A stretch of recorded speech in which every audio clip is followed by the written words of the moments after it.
I'm sick of watching Caitlin getting attacked. If the league doesn't step up and protect her, things are going to get ugly real fast. You know why this story has taken over the sports world? Because this time, the voices speaking out are impossible to ignore. On June 24, 2026, during the Indiana Fever vs Phoenix Mercury matchup, a controversial moment in the second quarter sparked an immediate reaction across the basketball community. Following a dead ball sequence, Alyssa Thomas made forceful contact with Caitlin Clark while Clark was on the floor, leading to widespread debate among fans, analysts, former players, and coaches about player safety and the officials' response. The incident quickly became one of the biggest talking points in basketball. From the NBA to the WNBA, countless voices weighed in, calling for stronger protection of star players and greater consistency in officiating. Among those reportedly reacting to the conversation was Steph Curry, a player who understands better than almost anyone what it's like to be the focal point of every opponent's defensive game plan. As one of the greatest players in basketball history and someone Caitlin Clark has admired and trained with, Curry's perspective carries enormous weight whenever discussions about physical play and player protection arise.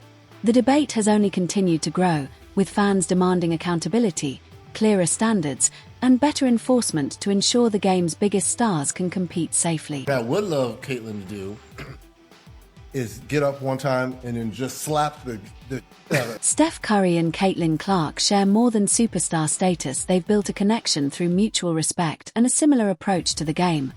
Before the 2026 WNBA season, Clark revealed that she trained with Brandon Payne, the longtime skills coach who has worked with Curry throughout his career. Explaining her decision, Clark said she admired Curry's style of play and wanted to find new ways to improve her own game. That connection goes beyond training. Both players are often at the center of their team's offensive systems, drawing constant defensive attention every time they step on the court. Their movement without the ball, long-range shooting, and ability to change a game force opponents to play them aggressively, making physical defense a frequent topic of discussion among fans and analysts. The comparison became even more noticeable in January 2026 during a game in which Curry faced intense defensive pressure against the Charlotte Hornets. As clips of the game spread online, Clark joined the conversation with a light-hearted comment: "We want to see Steph make 12 threes a game. Stop grabbing him, please." Oh man, Caitlin she's a beast, man. Like, and they love her. So I'll probably say Caitlin Clark. I love Tyrese, but she's another level in terms of just the love that she... The reaction from basketball analysts was immediate. Many believed Caitlin Clark's earlier comments about Stephen Curry reflected a broader point about the way elite players are defended. Basketball analyst Robin Lundberg remarked that Clark's response to Curry's situation almost felt like she was speaking for herself, suggesting that both players often face similar levels of physical defensive pressure. When the June 24th matchup between the Indiana Fever and Phoenix Mercury produced another controversial moment, the discussion intensified. During a loose ball sequence early in the second quarter, Alyssa Thomas and Caitlin Clark became involved in a physical play that quickly drew widespread attention. After multiple replay angles circulated online, fans and commentators debated whether additional contact occurred after the play had effectively ended and whether officials should have called a foul or taken further action. The incident became one of the biggest talking points of the night. Supporters of Clark argued that the contact went beyond normal physical basketball and questioned why no whistle was blown. Others emphasized the need for consistent officiating and better protection for all players in similar situations. Clark later exited the game in the third quarter with a back injury and did not return. While the exact cause of the injury was not officially attributed to the earlier play, her departure added even more attention to the debate surrounding player safety and officiating. Social media erupted almost instantly. Thousands of fans criticized the officiating, with many expressing concern that inconsistent enforcement of the rules could increase the risk of injuries to the league's biggest stars. One widely shared reaction on X summed up the frustration: "The refereeing is just out of control in the WNBA. If they're not careful, one of perhaps their biggest superstar will get seriously hurt." With there's a lot of rhetoric behind her that she really has no control over, and I think that the way she handles that is just amazing. Like, I think when it comes to the game of basketball, like, she's probably top 5 most famous people. that are playing right now, just in general, that includes our league. The reaction online intensified almost immediately. Fans, media personalities, and former players flooded social media with criticism of the officiating, arguing that the officials failed to properly manage a highly physical game. Many posts questioned why no foul or technical foul was assessed during the controversial sequence. Others described the play as unnecessary and called for greater consistency in how similar incidents are officiated.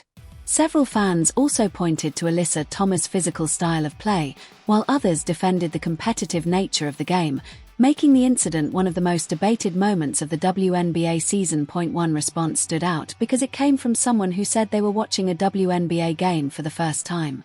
The viewer expressed surprise at the level of physicality and wondered whether that type of contact was common.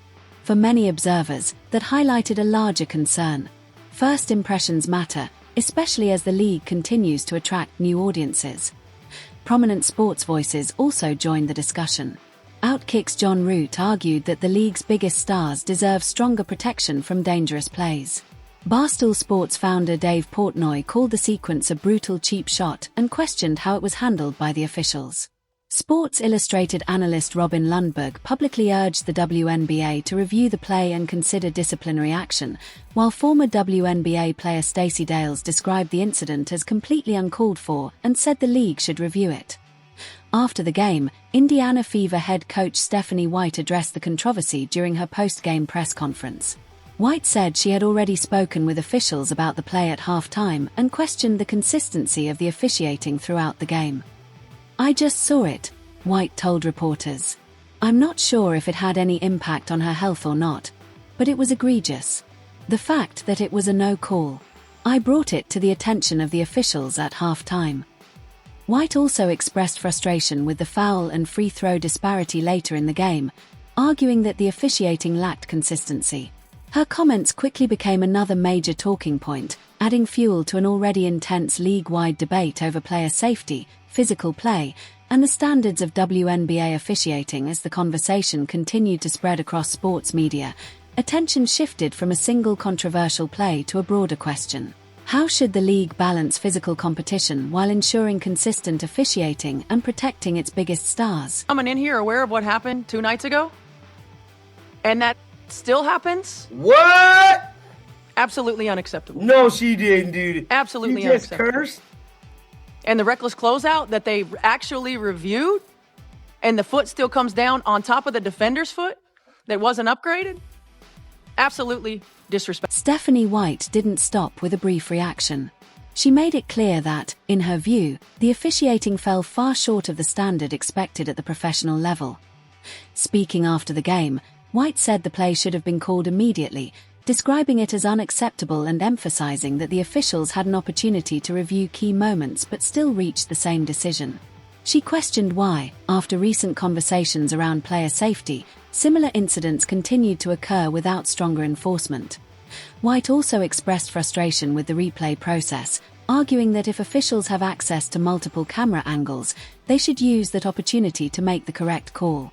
Her comments quickly resonated with fans and analysts, many of whom felt the review process should provide greater accountability during controversial plays. The discussion soon expanded beyond one game.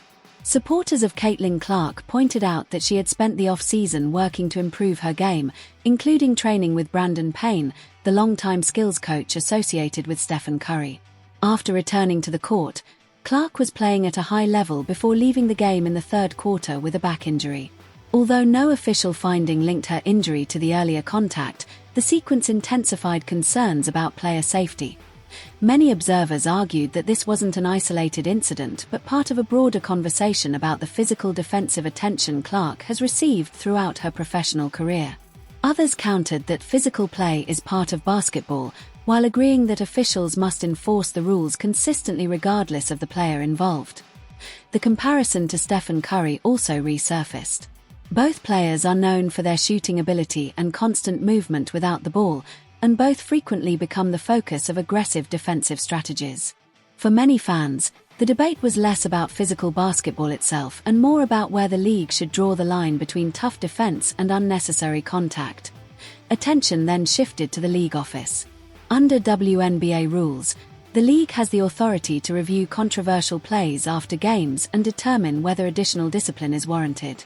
That possibility became a major topic of discussion across sports media, with many fans and analysts waiting to see whether any further action would be taken. The incident has now grown beyond a single game. It has sparked a wider conversation about officiating standards, player safety, replay review, and how the league should handle controversial plays involving its biggest stars. What do you think?